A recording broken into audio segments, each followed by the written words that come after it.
We'll move on now, likewise, to the Xfinity Series. And again, split sort of result here with Riley Herbst winning the race, but Justin Allgaier with a remarkable comeback, absolutely remarkable comeback through the field, cut tire, restart violation, speeding penalty, all sorts of stuff to get back to looking like he was going to win the race. I know Riley passed him in the final corner, but I don't think it dampened the celebration at all. Justin Allgaier, very emotional, celebrating his Xfinity Series championship. Brandon, I got to ask you, and I want you to be honest here. Did you think his night was done? Because I think a lot of people watching the race figured that it was now just a 3-driver race because Allgaier was out of it. I thought it was done. MRN thought it was done. The CW thought it was done. Everyone calling it thought it was done. And I mean, rightfully so. That's usually what happens. You know, if someone that was a lap down at Phoenix in the championship race, you don't even have a hope and a prayer left. You're done.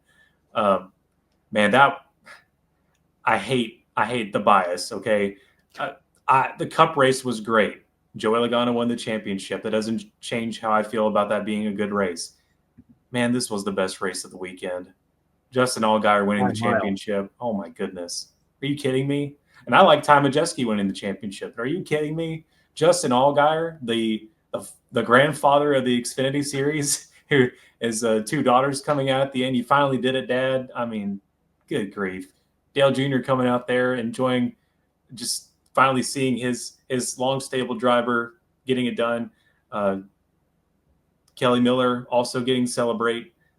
You can't script these things. And yes, they played the playoffs right. I don't care about that. And I hate the bias because I know I have it and I hate it. But, man, that was the best weekend. I mean, I keep saying weekend. That was the best night of the 3. Yeah, I absolutely thought his night was done. And, yeah, just compounding issue after issue. You know, you get the violation, have to come down pit road. You're nervous about that. You speed on pit road. Like, you thought it was over after the restart violation. No, just you wait. You know, also speeding on pit road, man. It just really thought it was over. But that was just incredible. Yeah, and like you mentioned, you know, kind of calling him the grandfather of the Xfinity Series, Justin Allgaier is 38 years old, so he's been around a while. He's been fighting for this championship for a long time. He got a couple of years in Cup with an underfunded team, ended up coming back to Xfinity, and has been fighting for his championship ever since, and now he finally has it. So more power to him. I think he is the oldest champion since someone who won it in 1988. I think that was the year 88 or something like that. I'm trying to. 88 would be Tommy Ellis. Tommy Ellis would have been born in 47. So Ellis would have been 41 when he won his championship. That might have been the year then. Yeah. Yeah, I would not doubt that. Jeff Green was born in 1962. He won it in 2000. So he also would have been 38. I don't know how the I think Allgaier, and actually there you go. Jeff Green's born in September. Justin Allgaier is born in June. So Allgaier has him on a couple of months there. So yeah, that may very well be the case there. So it's been a long time. And again, you also had AJ Allmendinger's in his early 40s. He was up there in the mix as well. Again, we'll get into that here a little bit later. It feels like Phoenix still Kaulig Racing's Achilles heel when it comes to trying to compete for these championships. But again, let's just keep giving Justin Allgaier's flowers here because goodness knows he deserves it. You know, we've talked multiple times on this show about him kind of being the Denny Hamlin of the Xfinity Series, a guy who wins multiple races or is in contention at least to win multiple races every year, always has a shot. You're always asking, is this his year? But he's never broken through until right here, right now. So, Brandon, when you look at all the wins that he's earned, the championship now that he's earned, where do you rank Justin Allgaier among some of the all-time greats from the Xfinity Series? Well, Dale Earnhardt Jr., his boss, or one of his bosses, is up there in the greats category with the historic Busch Series, Xfinity Series as a grand total as we look at it now. But I think we talked about it before. I think this is what he needed that was going to separate him from just another great driver who won a lot to being on the all-time wins list to being. Okay, now he's a Hall of Fame contender. He needed this championship to be, to be legitimate for that sort of consideration. But he's done it now. He is up there with the greats, in my opinion. Not up there with the not the top, maybe not the top. I don't see the list in my head, but maybe not the top 5, but he might be there in your top 15 of greatest to ever be in the secondary tier of NASCAR.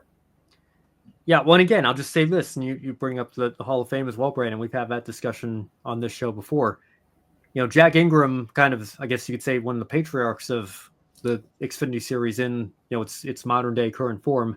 The 82 and 85 champion, 31 wins. So 31 wins and 2 championships, and I don't think very many people were complaining when Jack Ingram went into the Hall of Fame. So just do the simple math there. If Justin Allgaier has, he could have one more season, go out and win 6 races next year, and go back to back as champion. If that's all he does, you can look at a couple of seasons that he had in Cup as well. But I think that's enough for a Hall of Fame resume. When you look at the numbers, he is right up there.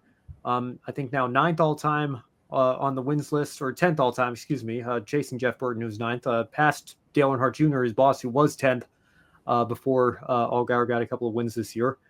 So yeah, I mean he's right up there with some of the all-time greats in this series and in this sport as well. And I think that he certainly has a very strong case. It was funny listening to his interview, talking about how he kind of had it in the back of his mind that if and when he broke through to win a championship, he'd announce his retirement on the spot, and then he does it, and then he has another part of his mind come over him and say, like, this just fires me up even more to go do it again next year. Yeah. A little scary there for a moment. Yeah. Yeah, I thought we were maybe going to get a shock retirement announcement there for a second. But, and again, I'm sure, people are going to look back at his Coke 600 run this year when he filled in for Kyle Larson. And again, I really wish we could have gotten that race restarted, because I would have liked to see that. Would have been like the good version of the 2007 Milwaukee race, which we'll bring up here in just a moment as well. Because again, everything in this sport comes full circle sometimes. But it all goes back to Milwaukee. It does, yeah. For Eric, anyway. Yeah, but for Justin in that 5 car this year, he did everything he needed to do under less than ideal circumstances to jump in that car and put in a performance like that. I have no doubt that if he wanted to, and if a team wanted him to, he could graduate to the Cup Series. But I think at this point in his career, the relationships that he's built over at Junior Motorsports and in this Xfinity Series, I don't see any reason to believe that he's going to be moving up anytime soon. I think that he is going to be an Xfinity lifer towards the end of his career here, unless just a golden opportunity he can't refuse comes up. I suppose maybe he would consider it. But I think it's much more likely that he stays in the Xfinity Series and just continues to. I mean, again, you saw AJ Allmendinger, in his early 40s, approaching his mid 40s here, still as competitive as ever in this series when Kaulig can give him the equipment at the very least, and they came close to fighting for a championship again this year. I think Allgaier has at minimum another 5 years that he could be doing this, probably even more, in this series, and continuing to add to his legacy here of one of the all-time greats in Xfinity Series racing. Not to mention the popular vote. I mean, he's won most popular driver 4 times, and I dare say he'll get his 5th here for 2024. Yeah, I would say he's probably a safe bet to go. What would this be? 5 of the last 6. I think Gregson got it in 2022. Yeah. So, again, Junior Motorsports, I think Danica won it in 2012. Danica Patrick. I think that was kind of the first time when this streak started here, and they've had some great popular drivers drive for them, of course. But I do wonder if there is kind of that Dale Jr. effect there. The Junior effect. Yeah. But again, Justin Allgaier, I mean, you saw this here too, right? People were saying, "Oh, look at Allgaier's average finish." I didn't hear anybody complaining about the format, here. And the answer to that, I think, is you have these things called bushwhackers in the Cup Series, or in the Xfinity Series rather, that come in from the Cup Series, and sometimes, when they win races, what does that do to the series regulars' average finish? Right, it bumps them down a couple places. I think Allgaier on the whole had a very solid season. I know he only won twice, but I don't think he certainly wouldn't have been 12th. We can say that much here, or whatever Joey Logano would have been. So again, I'm sure that's part of it.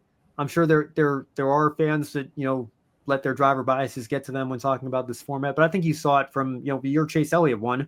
Kevin Harvick fans certainly weren't happy. And I think there were some people upset about the format that year as well. But again, regardless of the format here. A great season for Justin Allgaier nonetheless, and a great comeback. You can certainly say in this era, everything that he had to overcome, I don't think anybody is calling Justin Allgaier an undeserving champion or questioning how much he deserves this moment, because he has had to work for it and earn it, and he thoroughly has every right to celebrate it as hard as he was celebrating on Saturday night, no doubt.